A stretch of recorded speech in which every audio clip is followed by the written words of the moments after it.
It is wrong, blasphemous, and sinful for you to suggest, imply, or help other people come to the conclusion that the U.S. government killed 3,000 of its own citizens.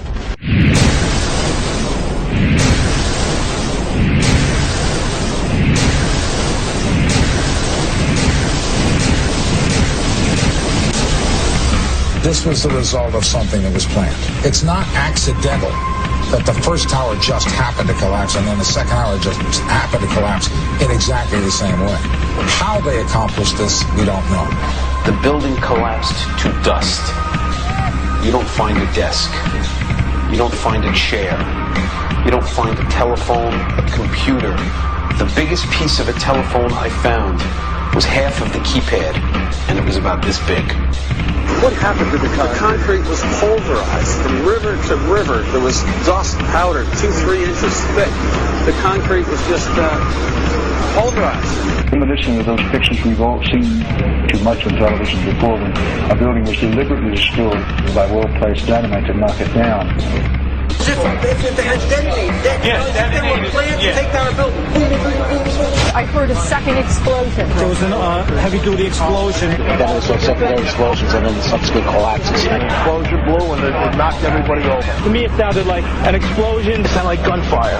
Bang, bang, bang, bang, bang. And then all of a sudden, 3 big explosions. We heard a big explosion coming down. And then the entire top of the building just blew up. We saw some kind of explosion. By the force of the explosion. Big explosion. Blew us back into the 8th floor. Then we get to the lobby. This is a big explosion. A lot of people as though a bomb had exploded there. A huge explosion now raining debris. It's been a huge explosion. Huge explosion that we all heard and felt. We just witnessed some kind of follow-up explosion. We heard a very loud blast explosion. The secondary explosion at Tower 1 camp. That is another bomb going off. He thinks that there were actually devices that were planted in the building. Evidence was also apparently planted. The passport of one of the hijackers on Flight 11 was allegedly found in the rubble. Goes through the fireball, through the side of the plane, and comes down to the ground unscathed. But something happened. For 6 months they reported they had this passport. Boy, we've got it, we've got the proof. And then the guy stood up and was alive. Several of these 19 men are still alive.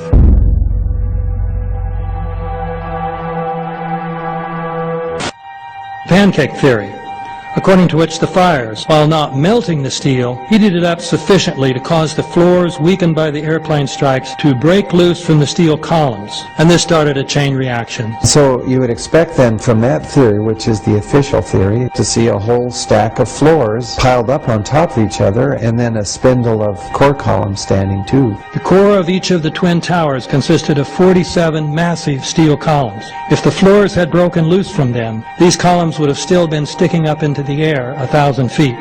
The plane did not cut all those core columns.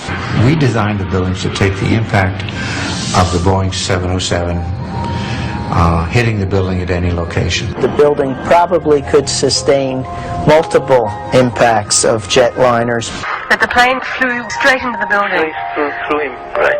So you're saying that the building was actually designed to cope with a hole like that and then still survive? Yeah, it was. If you had dropped, say, a billiard ball from the top of the World Trade Center, 110 floors up there, it would have taken 8 to 10 seconds to hit the ground, encountering no resistance whatsoever. The Twin Towers came down in nearly free fall speed. 200,000 tons of steel shatters and explodes outwards over 500 feet. This means that floors shattered at an average rate of about 10 floors per second.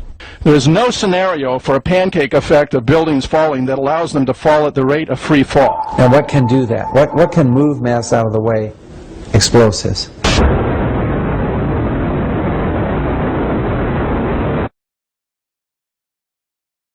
"47 huge steel columns going up the core, and they're interconnected. How do you get them to fail simultaneously so the core disappears?" It looks like those core columns were cut. The way we do this is by cutting the beam at an angle.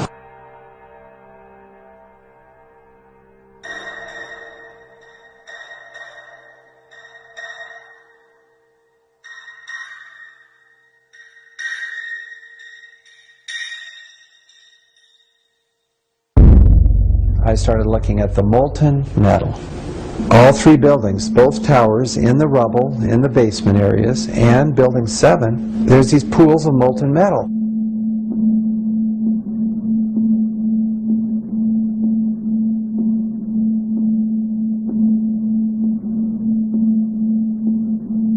You'd get down below and you'd see molten steel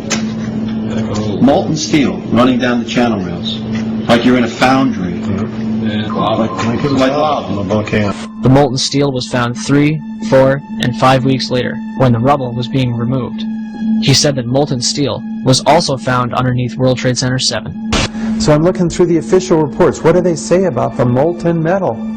They say nothing. Wait a minute. This is important evidence. So where did that come from? Thermite is so hot that it'll just cut through steel, through structural steel, for example, like a knife through butter. The products are molten iron and aluminum oxide, which goes off primarily as a dust. You know those enormous dust clouds? You can imagine when you assemble these chemicals on a large scale.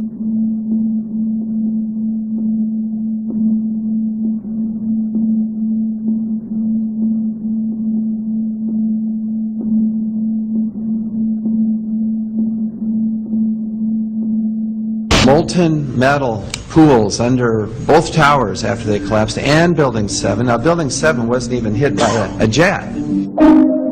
Part of the problem is that most people simply don't know much about Building 7 due to the extraordinary secrecy surrounding this collapse. And this was a 47-story skyscraper. This building fell at 5:25. It was not hit by a plane. This building had fires on only 2 or 3 floors. And it was brought down by what we know was a controlled demolition. Demolitions, they look just like that. You know, a kink in the middle, and then that building just comes straight down, almost at free fall speed. They first blow one of the central columns so the building falls in on itself. Building 7 had a classic crimp or wedge. Its central column was blown out first so it didn't structurally damage buildings just a few feet away from it.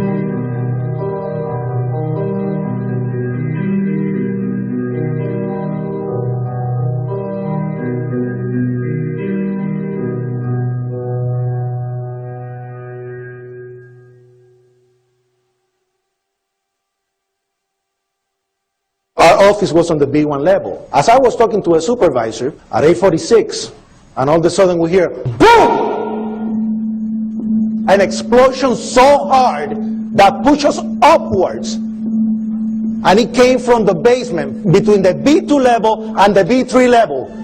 And when I went to verbalize it, we hear, boom! The impact of the plane on the top. As I'm walking by the main freight corridor building, in the corridor, that's when I got blown. I mean, the impact of the explosion threw me to the floor, and that's when everything started happening. All of a sudden, a big impact happened again, and all the ceiling tile was falling down, the light fixtures were falling. You know, you got to go clear across the whole from 1 to 2 World Trade Center, and then all of a sudden, it happened all over again. Something else hit us to the floor. Right in the basement, you felt it. Walls were caving in. Everything that was going on. I mean, I know people that got killed in the basement. I know people that got broken legs in the basement. People that got reconstructive surgery because the walls hit them in the... It's a mind-bending anomaly. Not a single U.S. Air Force interceptor turns a wheel until it's too late. There are no jets at all. What if they were so confused and had been so deliberately confused that they couldn't respond? The reason that they didn't know where to go was because a number of conflicting and overlapping war game exercises were taking place. It involved the insertion of false radar blips onto radar screens in the Northeast Air Defense Sector. Center Team U, we have a problem here. We have a hijacked aircraft headed towards New York. We need someone to scramble some F-16s or something up there to help us out. Is this real world or exercise? Is this real world or exercise? There was another exercise, Vigilant Warrior, which was in fact, according to a NORAD source, a live fly hijack drill being conducted at the same time.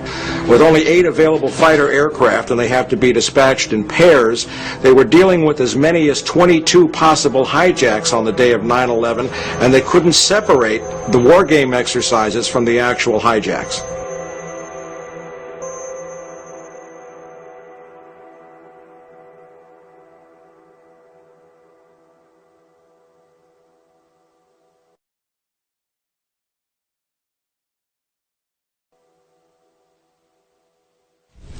President, why are you and the Vice President insisting on appearing together before the 9/11 Commission? Because the 9/11 Commission wants to ask us questions. That's why we're meeting, and I look forward to meeting with them and answering their questions. Why you're appearing together rather than separately, which was their request? Because it's a good chance for both of us to answer questions that the 9/11 Commission is looking forward to asking us, and I'm looking forward to answering them. Let's see. Do you think they should be able to stand up and speak their own words? They should go under oath. They should be, yeah, in public.